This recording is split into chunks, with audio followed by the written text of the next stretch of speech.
Darren Huff here for another Tech Tuesday, and I just wanted to talk to you about the importance of taking pictures. And probably one of the biggest reasons is documentation. It's a good way to document everything in your system. So take pictures of the tags, take pictures of the box, and most importantly, take a picture of the install prior to it getting packed, skim coated, or self-leveled. So when that wire is bare on the floor, you have everything perfectly done. You're ready to pack it or self-level it.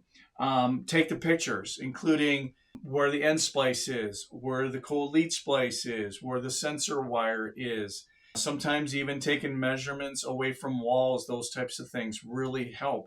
And it helps assist in troubleshooting. So if you call with maybe an issue in the floor, hopefully you don't, but if you do, this will help us determine where it might be in the floor.